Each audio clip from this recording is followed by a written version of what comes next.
The maid thought she could slip out unnoticed for her date, until her mafia boss's voice cut through the penthouse like a blade. "Where are you rushing off to?" Jude Archer had ignored Harlow Flynn for 11 months, never once looking at her twice in her shapeless uniform. But the second she tried to leave in a red dress meant for another man, his eyes went dark with something that looked like ownership, and his voice dropped to a dangerous whisper that promised she wouldn't make it past his door without answering to him first. The way his jaw flexed as he closed the distance between them, hands clenching like he was physically restraining himself from touching her, told Harlow everything. This wasn't about safety. This was about jealousy, possession, and a line they were about to cross that would destroy them both.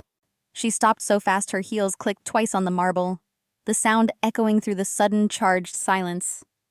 Her hand tightened around the small clutch purse, knuckles going white as his presence filled the hallway behind her. For a second, she thought maybe she'd misheard him. Jude didn't speak to her unless it was about linens or schedules, never with this edge, this hunger. But his voice came again, lower and closer, wrapping around her name like a claim. Harlow. She turned, heart hammering against her ribs, and found him standing at the end of the hallway near the living room, framed by the wall of glass overlooking the city. He wore dark charcoal slacks and a crisp white dress shirt, with the sleeves rolled to his forearms, the top 2 buttons undone. Casual by his standards, but the tension radiating from his body was anything but relaxed. His hair, usually styled with precision, looked like he'd run his fingers through it repeatedly, and his eyes were on her with an intensity that made her skin flush hot. They were not calm. They were not professional. They burned with something she'd never seen before. Surprise, and a sharp line of jealousy that made his jaw flex as he started walking toward her with deliberate, predatory focus. Her heart sped up. She had worked for him for 11 months. In all that time, he had never moved toward her with that much focus. The hallway lights were soft and warm, but they felt too bright now. Harlow became painfully aware of every inch of skin the red dress left uncovered. But what he discovered next changed everything. It clung to her body in a way nothing she owned ever had. Thin straps crossed her shoulders. The neckline dipped in a V that made her feel exposed. The hem sat mid-thigh, showing legs she usually kept hidden beneath her gray uniform.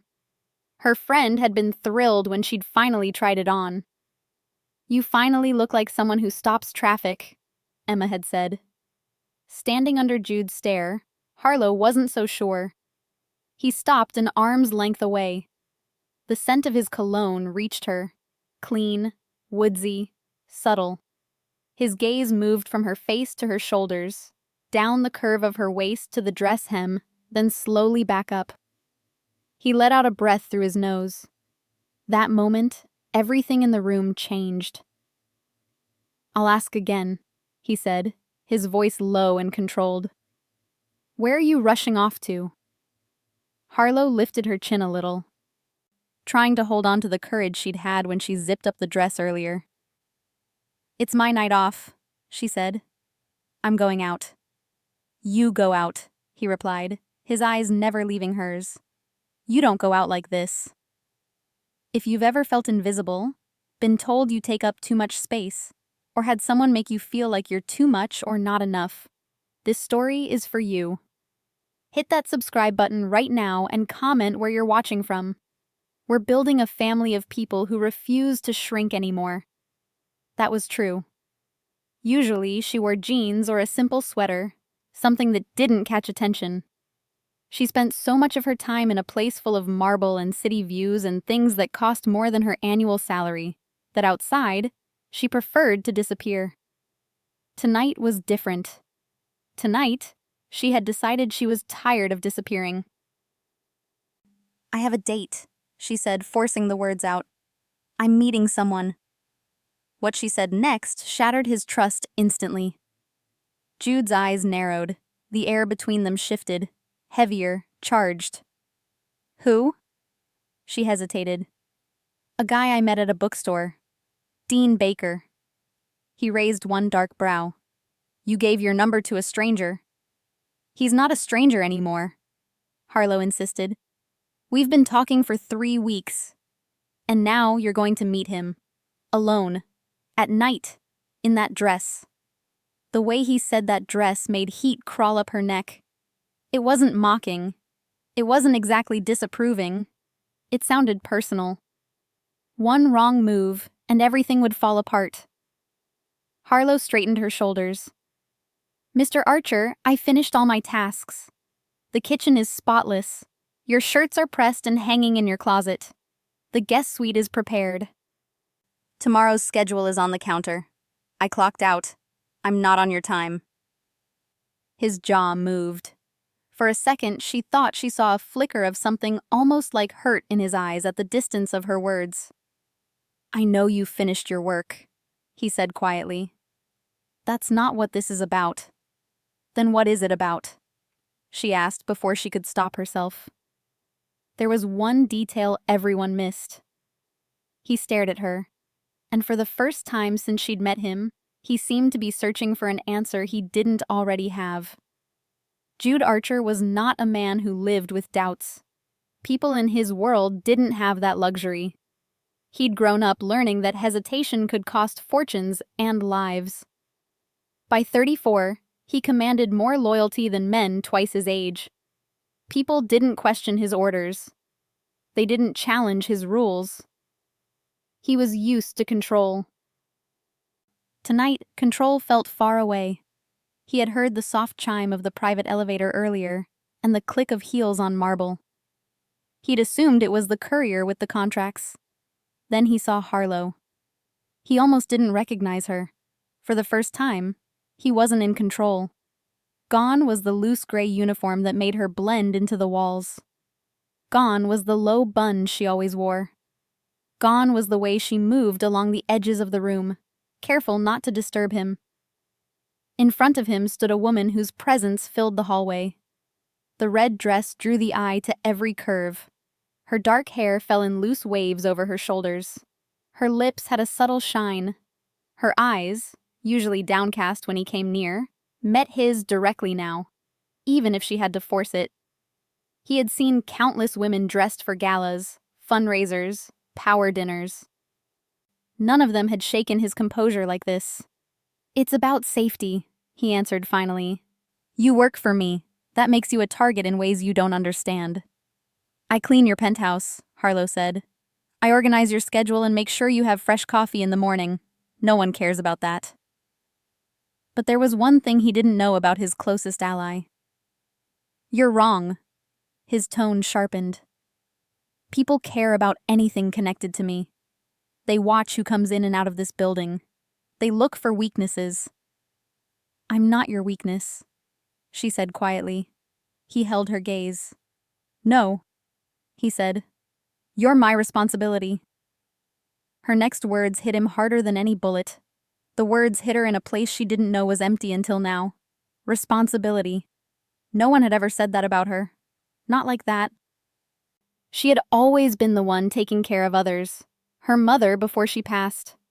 The shelter where she volunteered on weekends. The elderly neighbor who couldn't reach her top shelves anymore. She looked down for a second, then back at him. I'll be careful. It's just a date. We're going to a wine bar downtown. There will be people around. His eyes flashed.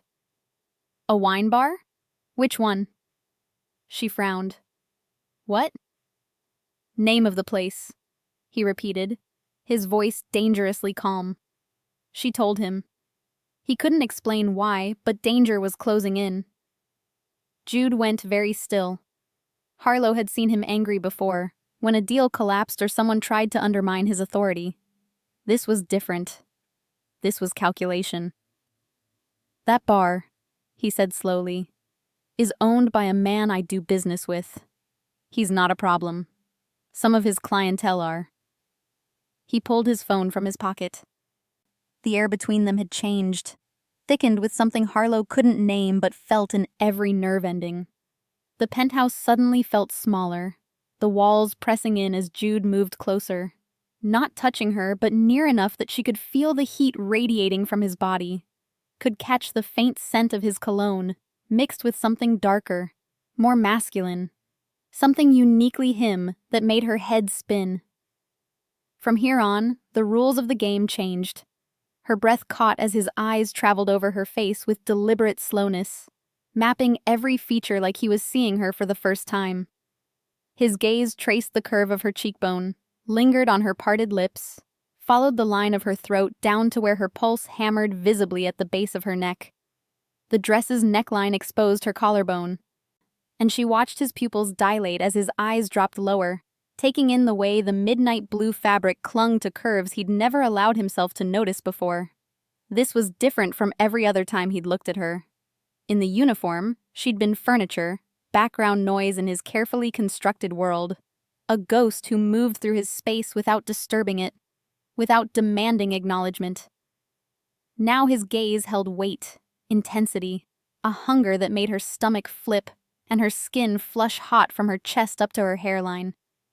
She watched his jaw tighten, a muscle jumping beneath the stubble she'd never noticed before, watched something flicker behind those ice-blue eyes that she'd never seen in all the months she'd worked for him. Want. Raw, undisguised, devastating want. He knew something that no one else in the building did. "I was blind," he said quietly, the words almost to himself, spoken in a voice roughened by something that sounded like regret. "Completely fucking blind." Harlow's pulse hammered in her throat so hard she was certain he could see it, could watch the physical evidence of what his proximity did to her. "What?" The word came out breathless, barely audible over the sound of her own heartbeat thundering in her ears. "That uniform." His eyes met hers, and the raw honesty in them stole whatever breath she had left. There was no armor now, no careful distance, just naked truth that made her feel stripped bare despite being fully clothed.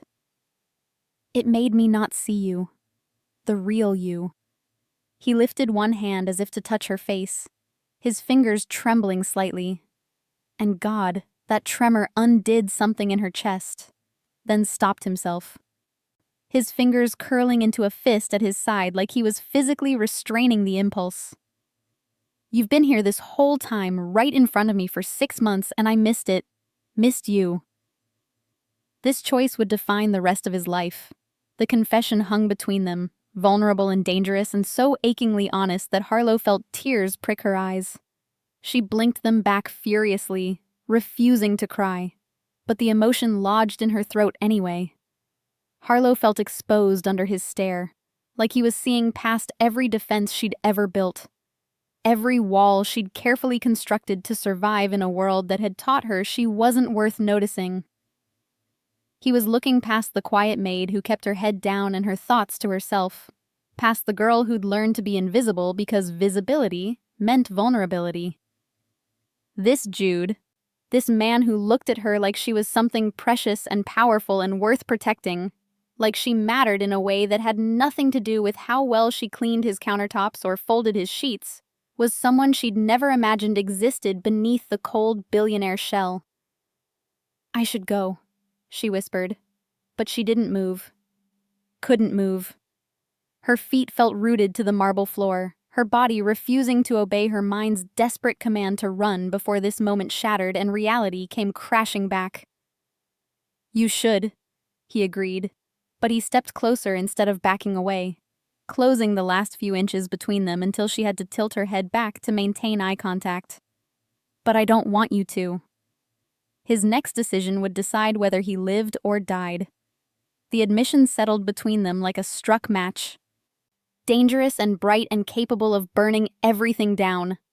Harlow's heart raced as she held his gaze, seeing the conflict written in every line of his body, in the tension of his shoulders, the white-knuckled fists at his sides, the rapid rise and fall of his chest that matched her own ragged breathing. He wanted her. Not the maid, not the invisible girl who cleaned his penthouse and disappeared into the walls. He wanted her, Harlow, the woman beneath the uniform, the person she'd almost forgotten existed after years of being treated as less than human by people who thought her job defined her worth. And God help her, she wanted him too.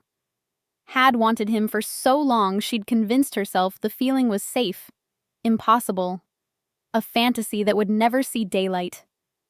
She'd let herself look at him when he wasn't watching, had memorized the strong line of his jaw, and the way his hair fell across his forehead when he was tired, had felt her stomach flip every time his fingers accidentally brushed hers when she served his coffee.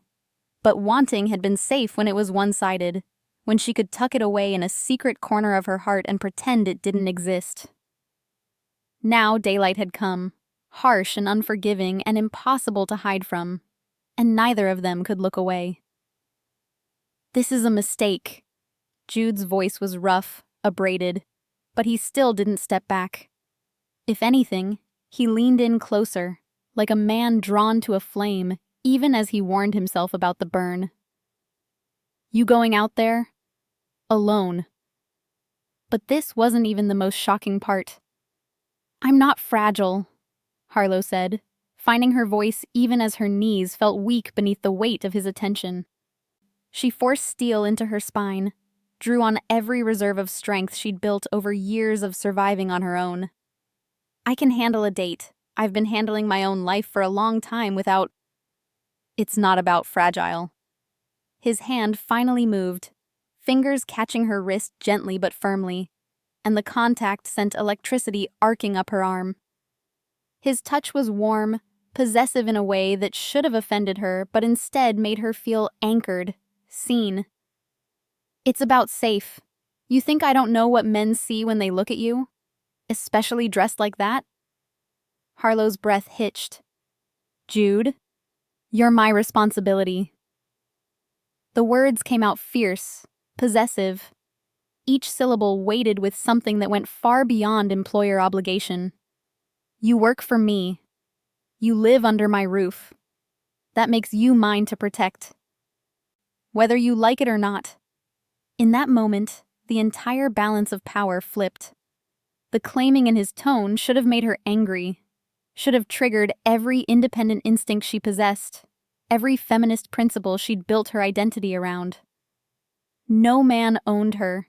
No man had the right to decide what she did or where she went. But somehow, coming from Jude, the words didn't feel like ownership. They felt like something else entirely. Like a vow.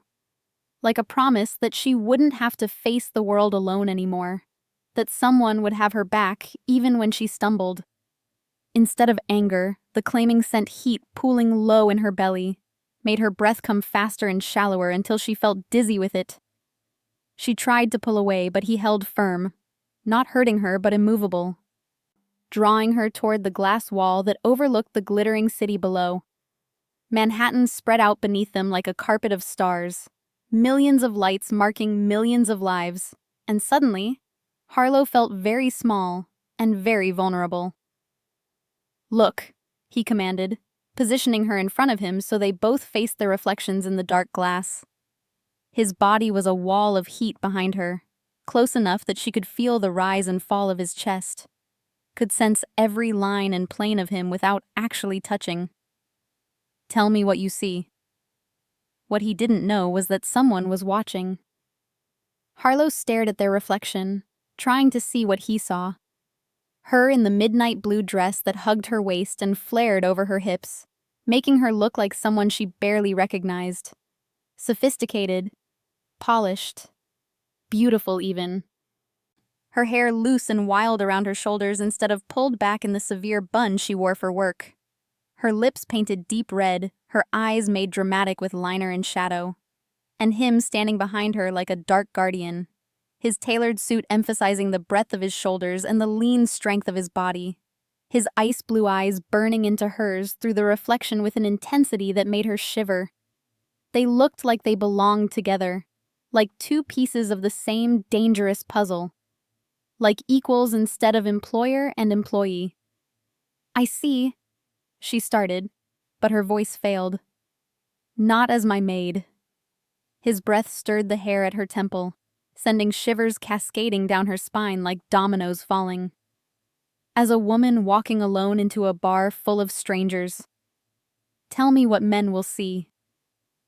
She swallowed hard, forcing herself to look at the woman in the glass with objective eyes, to see herself the way a stranger would. The dress hugged every curve, leaving little to the imagination while still maintaining an edge of class. Her lips were painted deep red, the color of sin and invitation.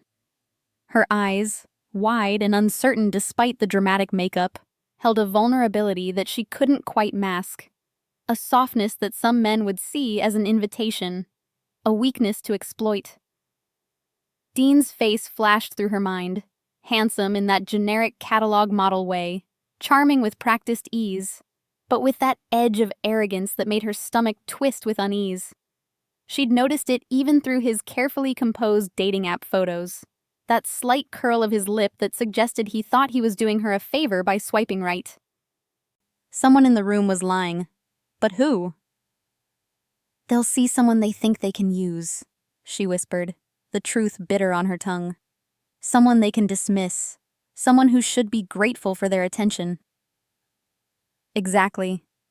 His reflection's eyes met hers in the glass, burning with an intensity that stole her breath. They'll see a beautiful woman and assume she's naive, easy, grateful. And I can't let that happen. Won't let that happen. You don't own me, she said. But even as the words left her mouth, the protest felt weak, hollow. Part of her wanted to be owned by him, wanted to surrender to the protection he offered, wanted to stop fighting alone. He wasn't just fighting for himself. He was fighting for family. No.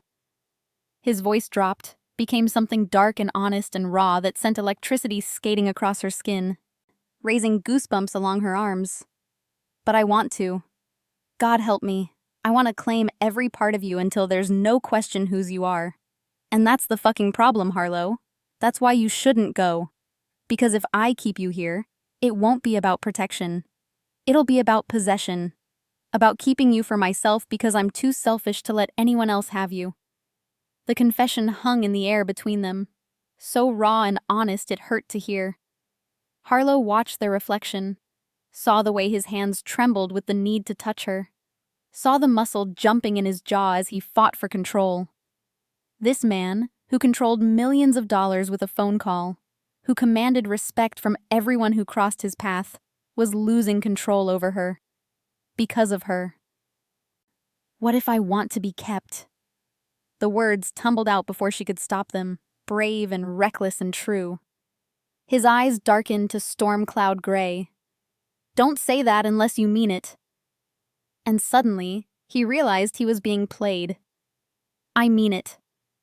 She turned in his arms, pressing back against the glass so she could face him fully, so she could watch the way her words landed like physical blows. I mean it, Jude. I've been invisible for so long, I forgot what it feels like to be seen. But you see me. You've always seen me, haven't you? Even when you pretended not to. Every fucking day, he admitted roughly. Every time you walked through that door, every time you bent to pick something up or reached for something on a high shelf, every time you hummed while you worked because you thought I couldn't hear you. I saw it all, Harlow. And I wanted it all.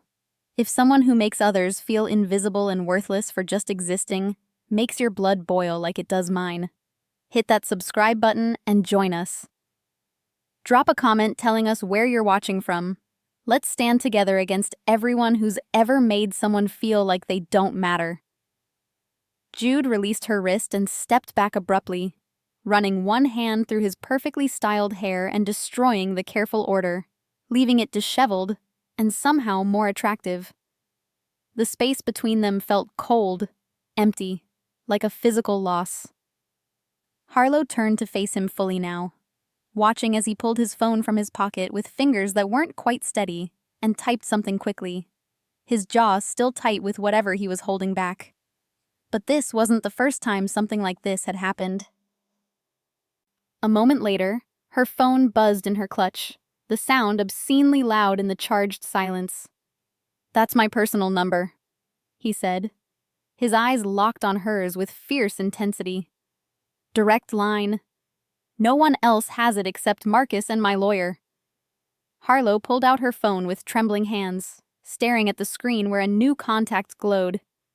Jude Harrington, followed by a string of numbers she'd never seen before, never been allowed to have. The intimacy of it hit her hard, harder than it should have. This man who guarded his privacy like a religion, who had multiple phone lines and assistants specifically to keep people at a distance, had just given her a piece of himself that no one else possessed. It was more than a phone number. It was access. It was trust. It was an admission that she mattered enough to breach his carefully constructed walls. This single decision gave him the upper hand again.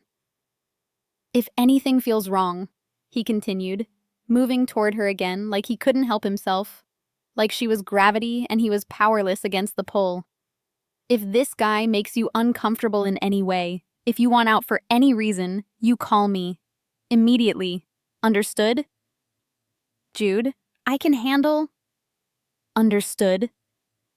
He stepped closer again, and this time he did touch her, his hand cupping her jaw with surprising gentleness, his palm warm and slightly rough against her skin. His thumb stroked across her cheekbone in a gesture so tender it made her heart stutter in her chest. You're not alone out there, Harlow. Not anymore.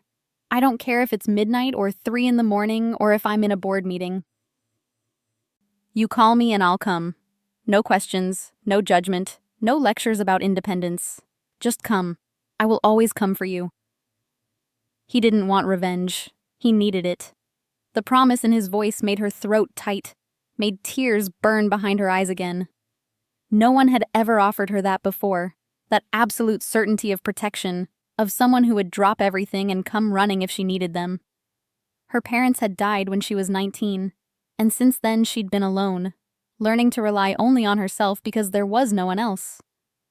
The world had taught her that she was disposable, easily replaced, someone who had to earn every scrap of kindness with perfect behavior and grateful acceptance. But Jude was offering something different, something unconditional, something that felt terrifyingly like love, even though neither of them had said the word. It was intoxicating and terrifying in equal measure. Okay, she whispered, because what else could she say? How could she refuse this gift he was offering, this promise of not being alone? He nodded, his thumb brushing across her cheekbone one more time in a gesture so tender it made her heart ache with longing. Then he stepped back, shoving his hands deep in his pockets like he didn't trust himself not to touch her again, like he was physically restraining the urge to pull her back and never let go. You should go, he said roughly, and she heard the unspoken words beneath. Before I don't let you. Before I change my mind about letting you. He should have walked away, but then he saw it. Harlow grabbed her clutch with shaking hands and moved toward the elevator, her heels clicking on the marble floor with each step. She could feel his eyes on her every step, could sense his gaze traveling over her like a physical touch, burning through the fabric of her dress. When she reached the elevator and turned back, he was standing by the glass wall, backlit by the city lights, looking every inch the powerful, isolated king of his empire. But something in his expression was raw, unguarded, almost desperate. Harlow, he called as the elevator doors began to close, his voice carrying across the distance. Yes. Be safe. A pause, heavy with meaning. Come back to me. He didn't realize this moment would come back to haunt him. The doors slid shut on his face, on the naked vulnerability in his eyes. And Harlow leaned against the elevator wall, her knees finally giving out. She slid down to sit on the floor, not caring that she was wrinkling the expensive dress, and pressed her hand to her chest where her heart hammered so hard she could hear it in her ears, could feel it pounding against her ribs like it was trying to escape her body and return to him. She looked down at her phone, at his number glowing on the screen like a beacon, and felt the weight of what had just shifted between them. Everything had changed. The uniform was gone. The careful distance they'd maintained for 6 months had shattered like glass. And now, there was only this. The terrifying, exhilarating truth that Jude Harrington wanted her. And she wanted him right back. Had wanted him maybe from the first day she'd walked into his penthouse.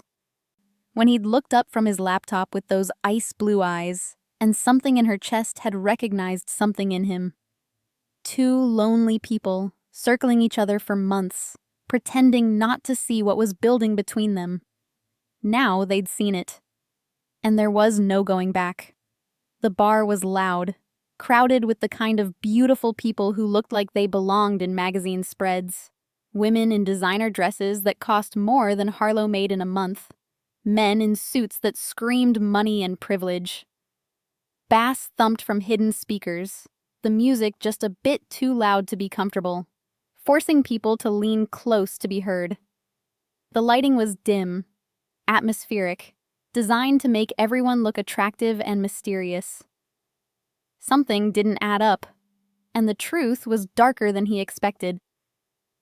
Harlow spotted Dean immediately at a high-top table near the bar. He'd sent her several photos during their brief text exchange, but in person he was even more handsome in that generic, unthreatening way.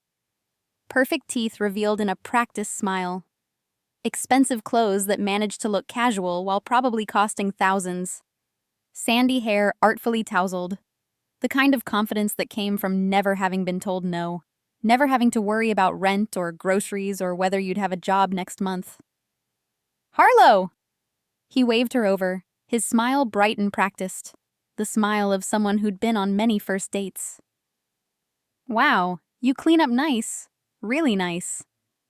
She slid into the booth across from him, ignoring the way the compliment felt like an insult, like he'd expected her to show up in her uniform or something equally dowdy. "Thanks. You too." Everyone thought the deal went smoothly, but they were wrong.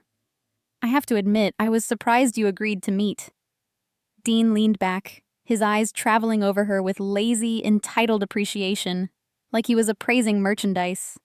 "I mean, the whole Maid thing. I didn't think you'd be into going out. Thought you'd be too tired from scrubbing toilets or whatever."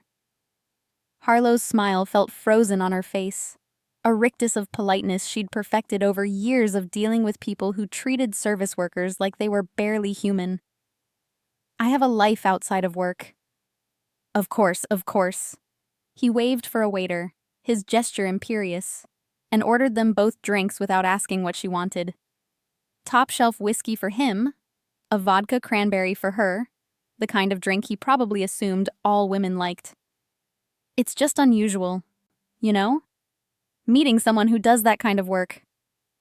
My ex was a lawyer, went to Columbia. The girl before that was in marketing at one of the big firms. But hey, I'm open-minded. I don't discriminate." He trusted her, and that was his biggest mistake. Each word landed like a small cut, casual cruelty wrapped in charm, the kind of microaggression that people like Dean probably didn't even realize they were committing. Harlow felt herself shrinking inside, felt all the confidence Jude's gaze had given her evaporating under Dean's dismissive assessment. This was what she'd feared, what she'd known deep down but had hoped wouldn't be true. That to men like this, she would always be just a maid. Someone beneath them. Someone whose worth was measured by her job title rather than who she actually was.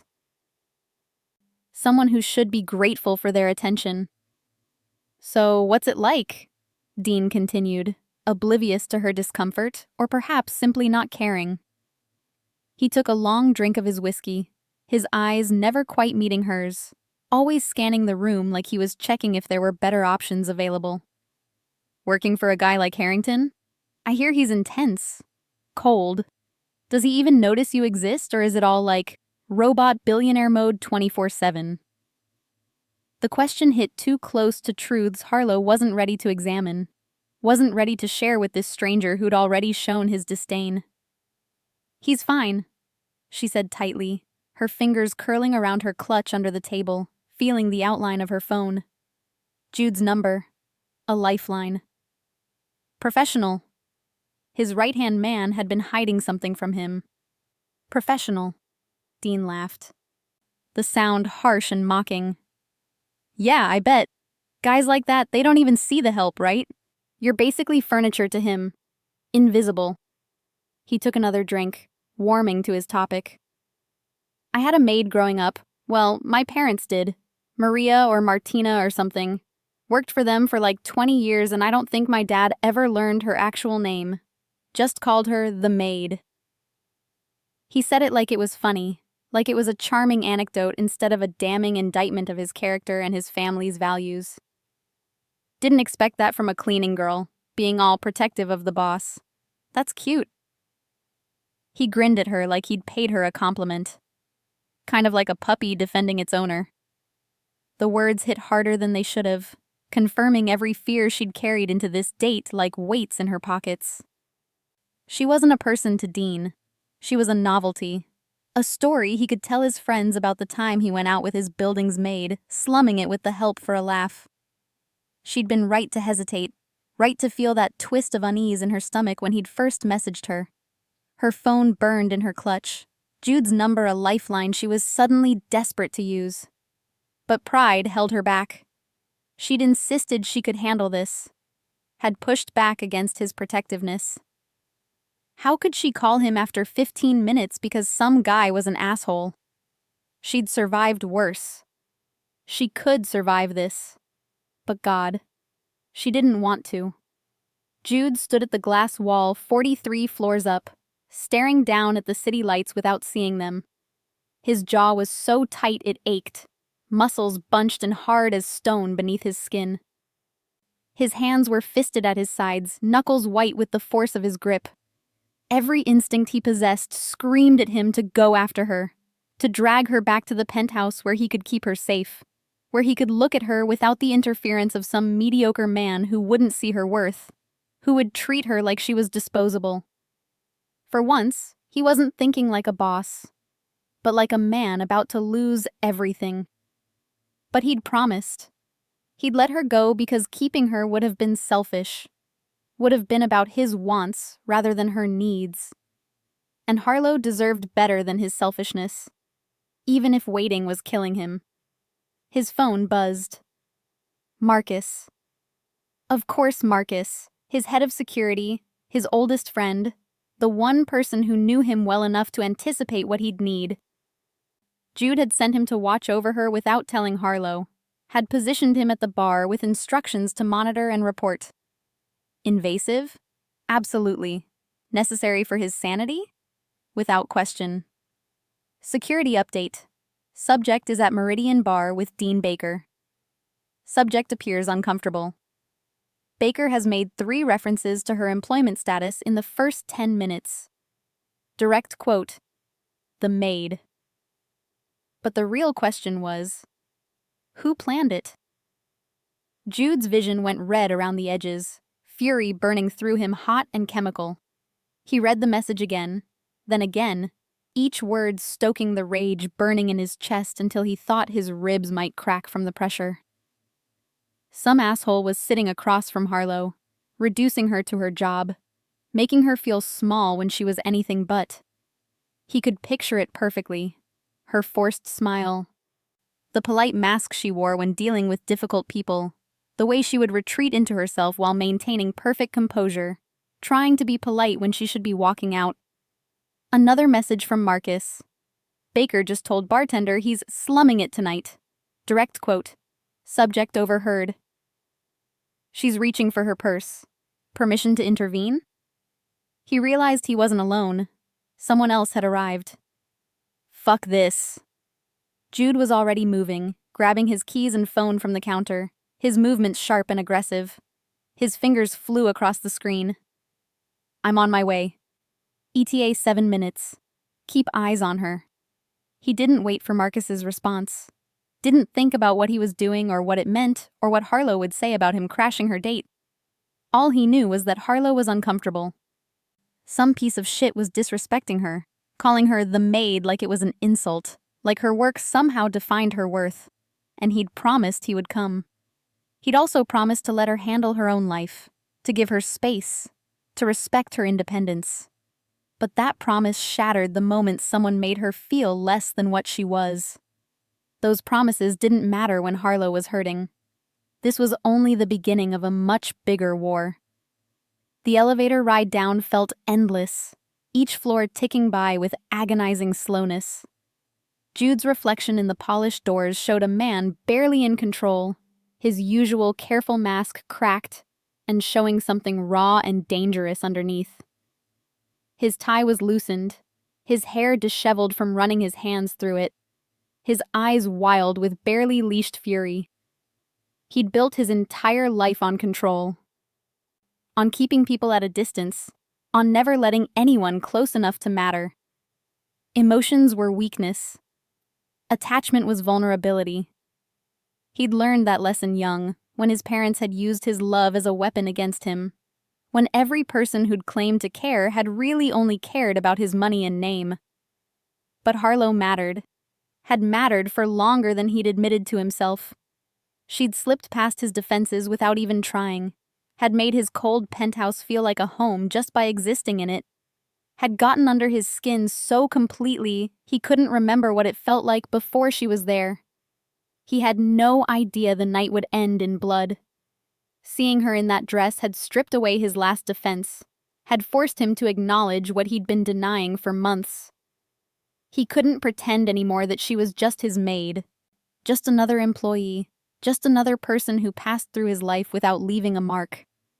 She was the woman who'd haunted his dreams for months, whose smile made something warm unfurl in his chest, who'd taught him that maybe, just maybe, he was capable of feeling something beyond cold ambition and calculated distance. And he wasn't going to let some asshole ruin her night, wasn't going to let anyone make her feel less than extraordinary. Harlow was reaching for her purse, planning her escape, when the air in the bar changed.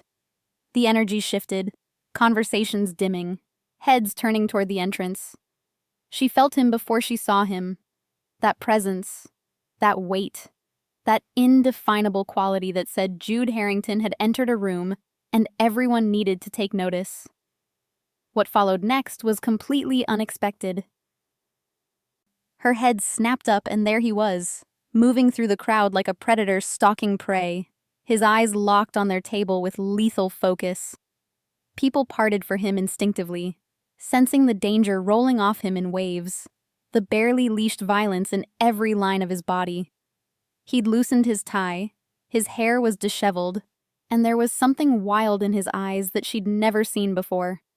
Something uncontrolled and raw that should have frightened her, but instead made heat pool low in her belly. Dean's back was to the door. He didn't see what was coming, was mid-sentence about his last vacation to the Maldives when... Harlow. Jude's voice cut through the noise like a blade, quiet but absolute, the kind of tone that demanded obedience. We're leaving. And then, the gun clicked. Dean spun around on his stool, his expression shifting from confusion to recognition to nervousness in rapid succession. Everyone in their tax bracket knew who Jude Harrington was. His face had been on the cover of Forbes twice this year alone. Hey man, we're kind of in the middle of... I wasn't asking. Jude's eyes never left Harlow's face, like Dean wasn't even worth acknowledging, like he was an insect beneath notice. And I wasn't talking to you. The dismissal was complete, brutal, devastating. Dean's face flushed red, his ego clearly bruised, but he didn't argue. No one argued with Jude Harrington, not when he looked like that, like violence was just barely leashed beneath his expensive suit, like one wrong word would unleash something primal and dangerous. Are you Team Jude for defending Harlow like that? Let us know in the comments where you're watching from. And if you haven't subscribed yet, now's the time. Harlow stood on shaking legs, her body responding to the command in his voice before her mind could catch up. She grabbed her clutch, felt Dean's hand reach for her arm. Wait, don't... Jude moved then, faster than she'd ever seen him move, putting his body between Dean and Harlow with aggressive possession. Touch her and I'll break every finger. The threat was delivered in that same quiet, absolute tone, and Dean jerked his hand back like he'd been burned. But he had no idea bigger force was controlling everything. Jude's hand found the small of her back, burning through the thin fabric of her dress like a brand, as he guided her through the bar. She could feel every eye on them, could hear the whispers starting, phones coming out to capture the moment. This would be all over social media by morning. Billionaire Jude Harrington crashing a date, looking wild and dangerous, making a scene for a woman no one knew. But Harlow didn't care. All that mattered was the solid warmth of Jude beside her, the protection in his touch, the way he held her like she was something precious he refused to let break, something valuable he'd go to war to defend. They didn't speak until they were in his car, Marcus behind the wheel nodding once at Jude in the rearview mirror before pulling smoothly into traffic. The partition rose for privacy, sealing them in the back seat together in a bubble of leather and expensive cologne and charged silence. Hidden in the files was a secret that could destroy them all. The city lights flickered past the tinted windows, painting them both in strobing gold and shadow. Harlow sat rigid, her hands folded in her lap, not sure what to say, not sure if she should thank him or yell at him or... "I'm sorry," Jude finally said, his voice rough, abraded, like the words cost him something. "I should have stopped you before you left. Should have..." He broke off, jaw working, muscle jumping beneath his skin as he fought for control. "I didn't want anyone else seeing you like this. Didn't want anyone else having this version of you." Harlow turned to look at him. Really look at him. His hands were fisted on his thighs, knuckles white. His shoulders were rigid with tension. But his eyes, God, his eyes held so much raw vulnerability it made her chest ache. "Why?" she whispered. What she found in the envelope froze her in place. "Because you're mine to see." The words came out fierce, possessive, honest. Stripped of any pretense or politeness. Not his, not anyone's. Mine. "I know I have no right to feel that way. Know I'm being a caveman, but I can't help it. You're mine, Harlow, and I don't share." Her breath caught, heart stuttering in her chest. "Jude, I know I have no right." He turned to face her fully, and the raw vulnerability in his eyes made her want to cry. "I know I'm your employer, that I've kept you at a distance for months, that I have no claim on you beyond a paycheck and a signature on a contract. But seeing you walk out that door tonight, knowing some other man was going to look at you, touch you, maybe take you home." His hand found hers, threading their fingers together with surprising gentleness, his thumb finding her pulse point and pressing there like he needed to feel her heartbeat. "I couldn't stand it. Tried to. Told myself you deserved your freedom, deserved to explore options, deserved better than my possessive bullshit. Failed completely." Under the floorboard, he discovered a truth he wasn't ready for. Harlow stared at their joined hands, at the way his larger one engulfed hers, at the way his thumb stroked across her knuckles in a gesture so tender it made her want to cry. "He called me the Maid," she whispered, the words catching in her throat. "Multiple times, like that's all I am, all I'll ever be. Said he was slumming it tonight." Jude's other hand came up, cupping her face and forcing her to meet his eyes.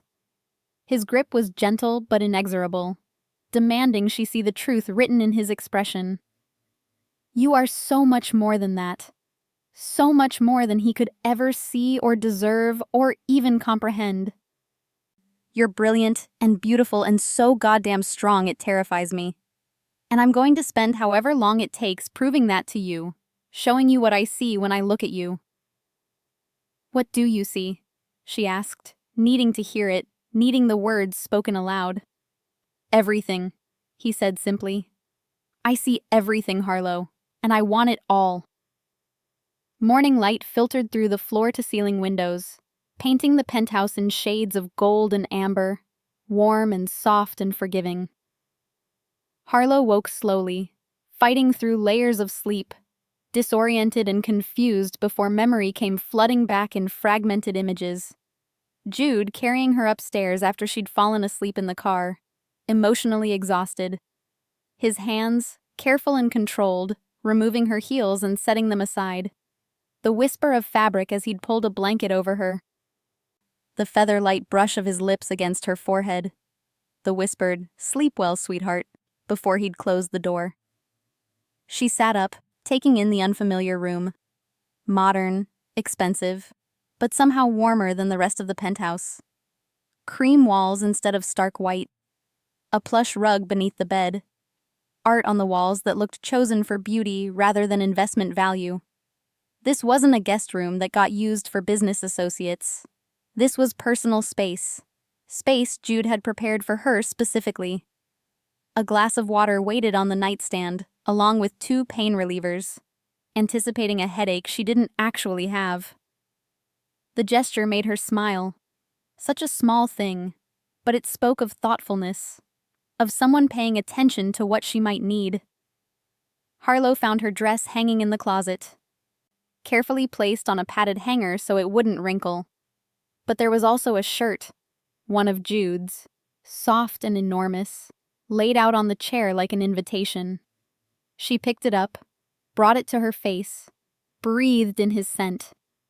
Then, feeling brave and reckless, she slipped it on, the fabric falling to mid-thigh, the sleeves hanging past her fingertips until she rolled them up.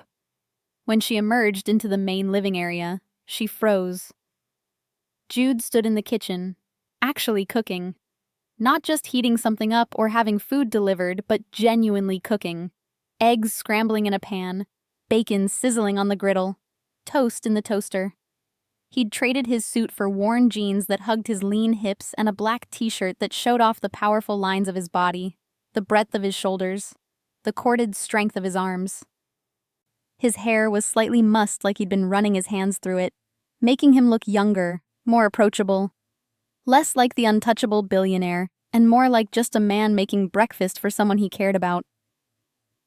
"You cook," she said, and he turned, his eyes darkening as they traveled over her in his shirt. The look so heated she felt it like a touch. "When necessary." He turned back to the stove, but she caught the slight curve of his mouth, the hint of pleasure at seeing her in his clothes. "I thought you might be hungry." Harlow moved closer, leaning against the counter, watching him work with surprising competence. "You're full of surprises." "I wasn't always rich," he said simply, cracking eggs with one hand. "There was a time when if I wanted to eat, I had to learn to cook. My mother wasn't—" He stopped, jaw tightening.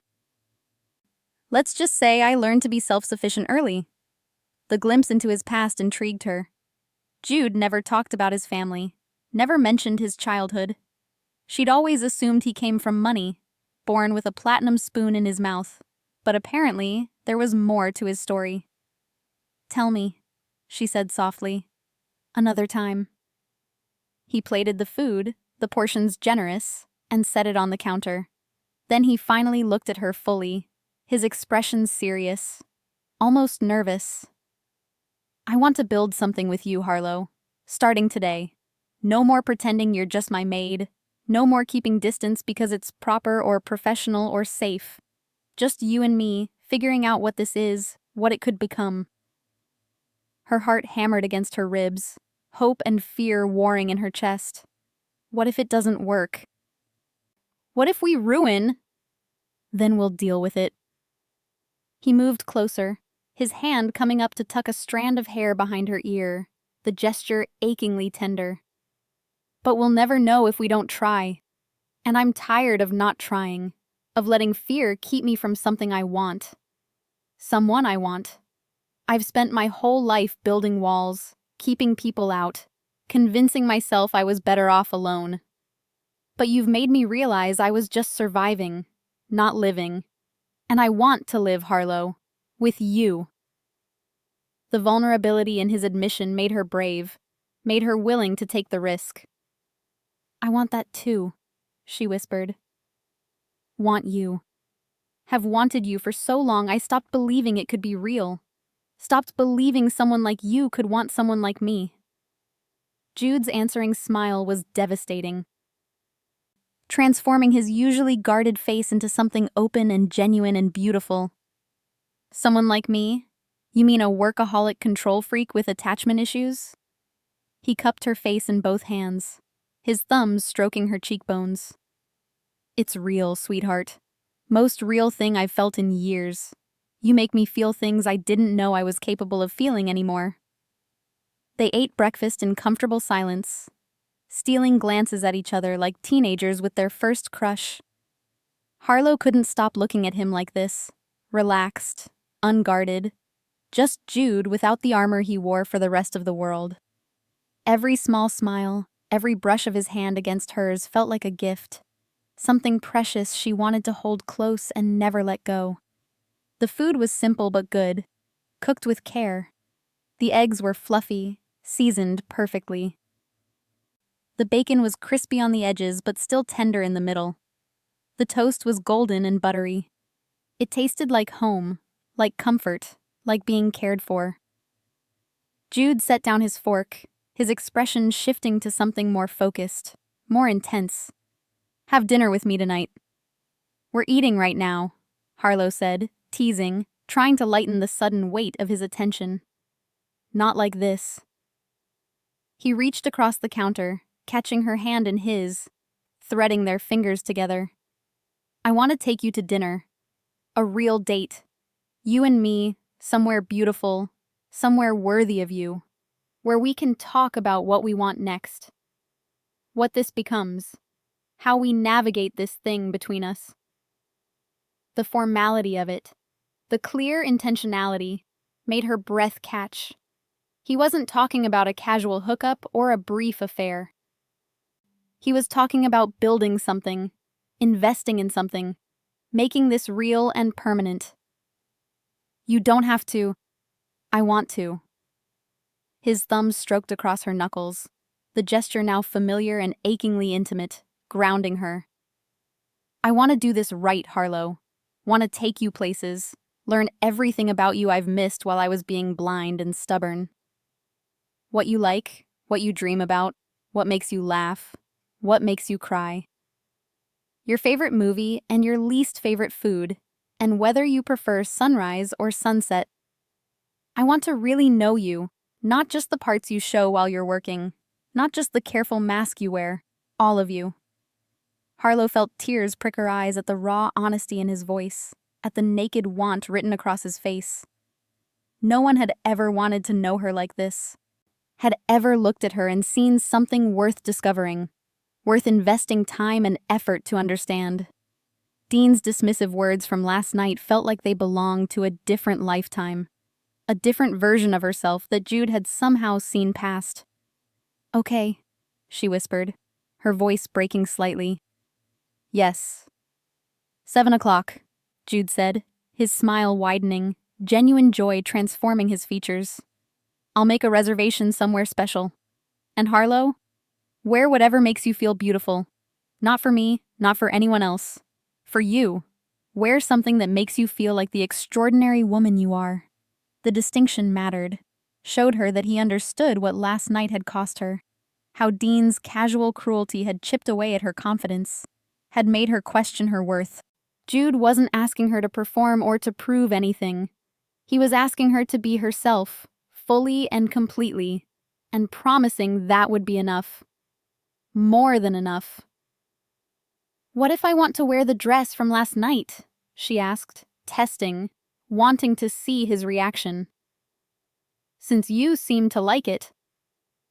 Jude's eyes heated, going dark with want, his pupils dilating until only a thin ring of blue remained. I'll like anything you wear, he said, his voice dropping to that rough, intimate tone that sent shivers down her spine. But I'll especially like taking it off you later. Slowly. 1 inch at a time. Until there's nothing between us but skin and truth and everything we've been holding back.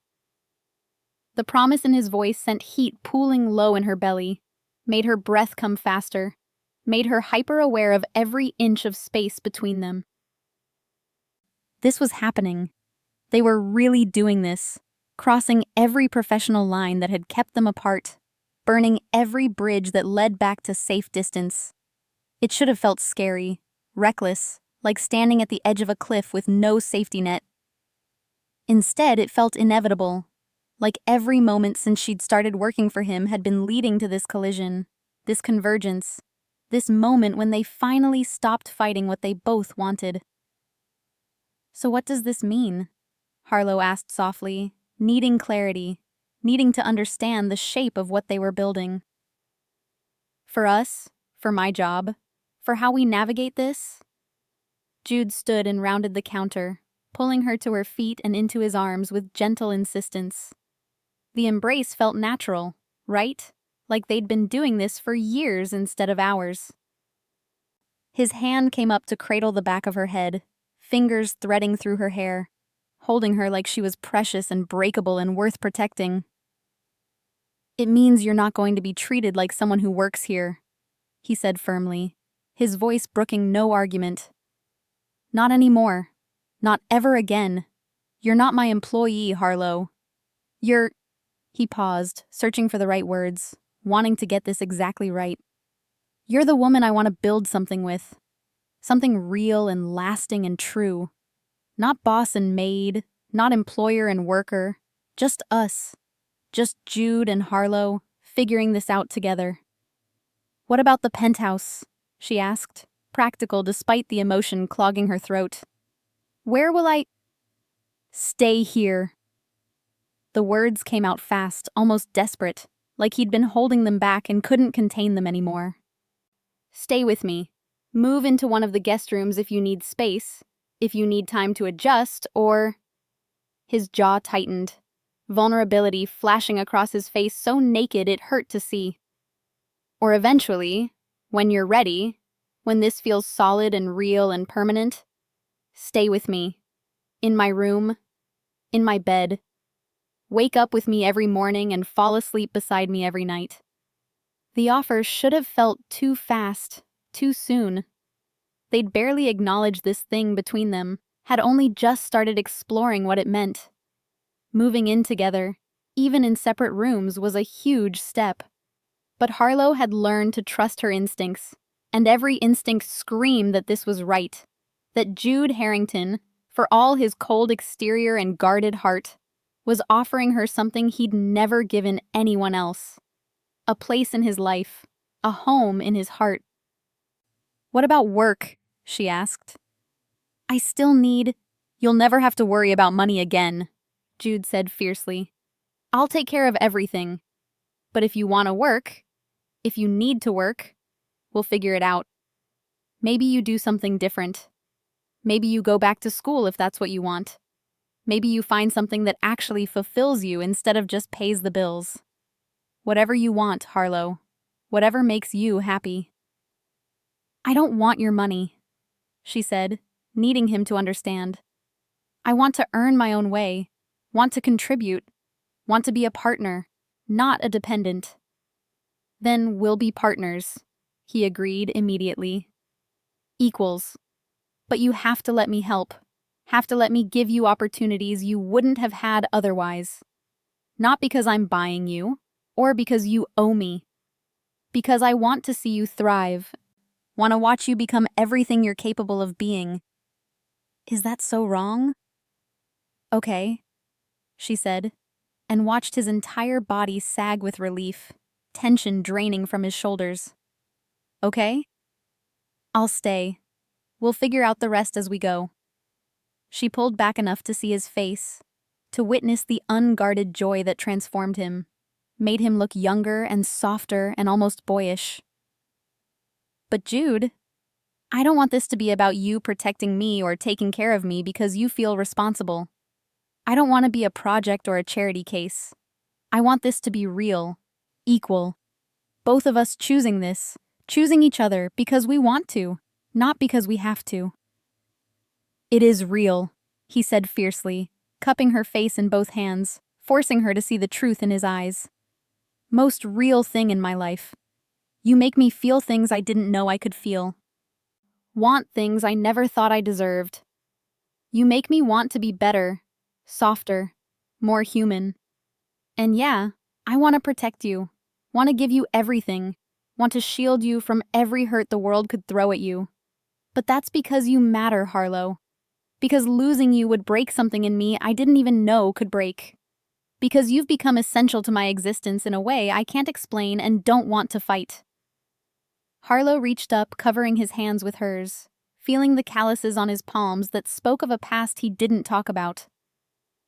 Then let's build it. Whatever this becomes. Together. Together, Jude agreed and kissed her. The kiss was soft at first, gentle, a sealing of promises made and accepted. But it quickly deepened, years of denied want pouring out in the meeting of lips and tongues.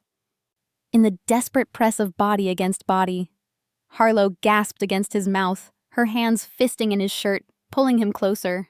And Jude groaned, a sound torn from somewhere deep in his chest, pulling her flush against him until no space existed between them. This was different from anything she'd ever experienced. Raw and honest and overwhelming in its intensity. This wasn't practiced seduction or careful technique. This was need stripped bare, want without artifice, two people finally allowing themselves to feel everything they'd been holding back. When they finally broke apart, both breathing hard, Jude rested his forehead against hers, his hands still cupping her face like she might disappear if he let go. "Everything you've lived until now," he said quietly, echoing words she'd thought but never spoken. Reading her mind in that uncanny way he had, has been leading to this, to us. I believe that. Do you? Harlow looked into his ice-blue eyes and saw her future written there. Uncertain, terrifying, but also full of possibility and promise, and a love she'd stopped believing existed. She thought about the girl who'd taken a maid job just to survive, who'd kept her head down and her dreams small because hoping for more had seemed like a guaranteed path to heartbreak. That girl was gone, transformed by the man holding her like she was his entire world. In her place stood a woman who was choosing to take a chance, to believe in something bigger and brighter than she'd ever imagined, to trust that maybe, just maybe, she deserved this happiness. "Yes," she whispered. "I believe it." Jude smiled. And it was like watching the sun break through clouds, rare and beautiful and worth waiting for. Then let's start building, sweetheart. Starting right now. Today. This moment. Let's build something that lasts. Something worth fighting for. Something neither of us will ever want to walk away from. And in that moment, wrapped in Jude Harrington's arms with the morning light painting them both in gold, with the promise of a real future stretching out before them, Harlow knew with absolute certainty that everything was about to change. No more hiding, no more pretending, no more settling for invisibility. Just two people brave enough to reach for something real, something worth fighting for, something that might just be forever. Just them, building something beautiful from the ashes of who they'd been before. Together. And that was everything. If you felt something while watching, please subscribe. That's how I know these stories mean something to you, even on your TV. Take a second to join our community of story lovers. Your support keeps this world of emotions alive.